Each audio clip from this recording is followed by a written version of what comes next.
Hi, this is part 4 of How to Mend a Broken Heart, and I guess you could link it with the idea of how to find true love. We did part 1, part 2 and part 3, which shows how we first abandon ourselves and then we expect somebody to make us better. They don't make us better and we still haven't fixed ourselves, but somehow the ego thinks that we're not supposed to like ourselves or not supposed to love ourselves, and that running ourselves down is the highest moral standard that can be taken. That's according to the ego. But it really doesn't work, and ego runs some funny ideas like if we learn to do without feelings it would be better, and that doesn't work either because we're human beings. So I talked about this special relationship in part 3, which is based on sacrifice. It would essentially have to, because if you believed you had no value, you'd have to give everything to get anything. But since the other person believes it as well, usually, it's a dynamic that's often agreed on. Which moves us on to part 4, which is the holy relationship.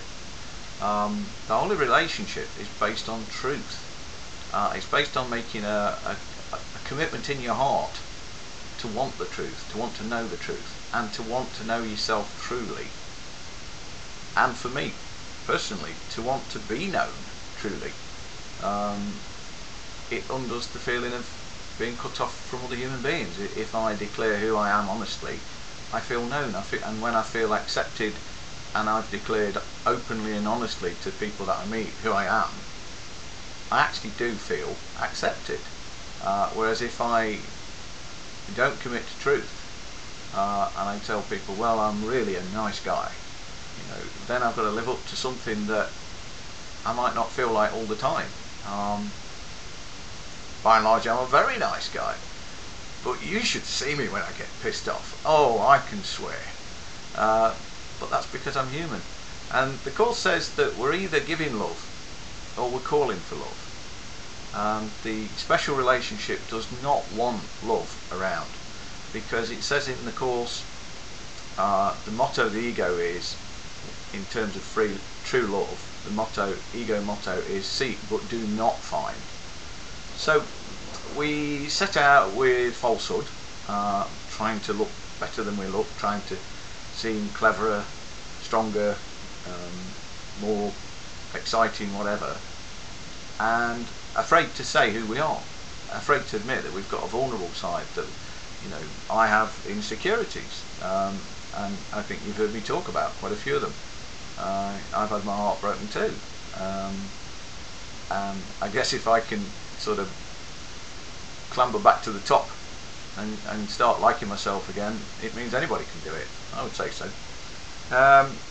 The holy relationship's based on truth, and that's very, very scary to the ego, because it says, in the presence of true love, the ego is dissolved. Now, if you are sharing openly and honestly with another human being, and you're doing it from a loving space, then inevitably they will learn to love themselves. Now, there's a very funny thing often happens when you're nice to people, and I'm sure you've all experienced it. People turn around and say, I can't take it, don't be nice to me. And I got puzzled about this, and I thought, well, what is going on? Well, the ego really is a group of ideas. It's a bunch of beliefs about how bad you are, how useless you are. Your ego remembers every exam you've ever failed. It remembers every negative comment anybody's ever had. And then it tries to use that system of thinking to define you. So it's trying to use that way of thinking to create what I would call your false identity.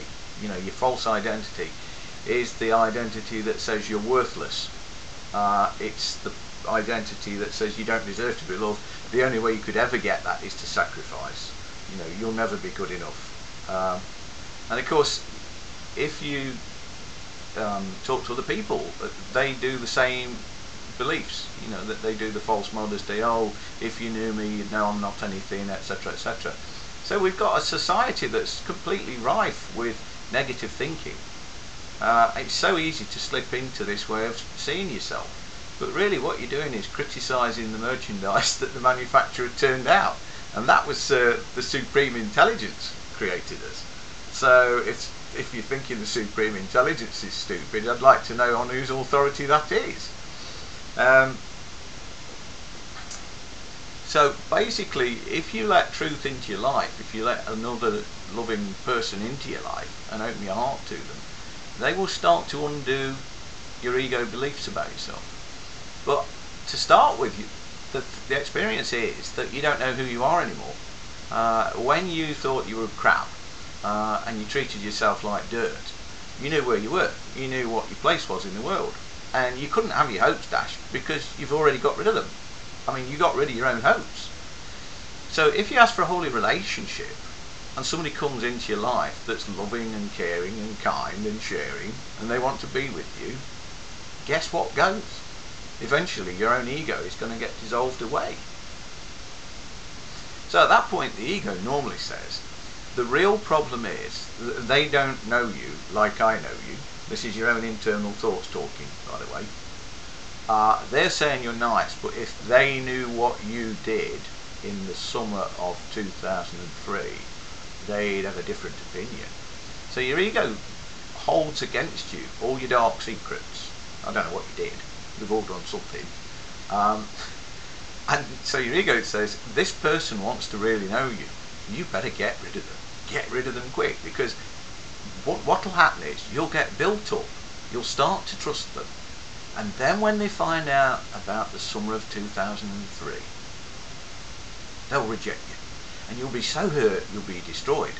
So the best thing is take control now, get rid of them, and then, ideally, look for a right horrible git. And that's misunderstood, that doesn't care about you, doesn't love you, thinks you're trash, and then they will agree with you. Now, if they agree that you're trash and you think that you're trash, well, you'd have to agree. There's no argument. And so you can't have your hopes built up, and therefore you can't get them dropped. Is that any successful way to go on, though? I mean, living like a dead person with no value. What use is it to you? There's an old saying, it's better to have loved and lost than to have never loved at all.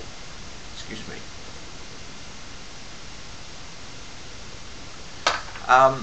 So ego basically, it argues, don't take my negative beliefs away. They're all I've got. They're what makes me me. But the truth is, if you start to work on your negative beliefs and find, if not a romantic lover, but find a friend, find people that care about you, and start to explore ways of undoing this negativity. There's plenty of good counsellors, plenty of good psychotherapists, and then there's also people that are just actually quite nice people, you know, like your favourite auntie or your favourite grandmother or your grandfather, or there's somebody that will say to you, you know what, you're not so bad, I can see the good in you, I can see how you've been trying. And these are the thoughts you need to cultivate, because it's like the old scale pan, you know, positive, negative. If you put enough positive into the positive scale pan, eventually the negative scale pan will start to go. And at that point, I think you're ready, well, for the most perfect holy relationship. Because if you start to love yourself, then you can forgive yourself for the summer of 2003. It didn't really matter, and it's in the past, and you can't do anything about it. And the difference between a mistake and a sin is, mistakes can be forgiven, and they can also be undone usually. But a sin is never forgivable. So sin is illusion, as I've already said. So if you can start to love yourself, and you find somebody that is willing to commit to truth with you, I think you're in for a very happy time. I hope these YouTube things have helped, and it's been great fun doing them, and I've got a few more coming, so keep tuned in, and thank you for listening. Namaste.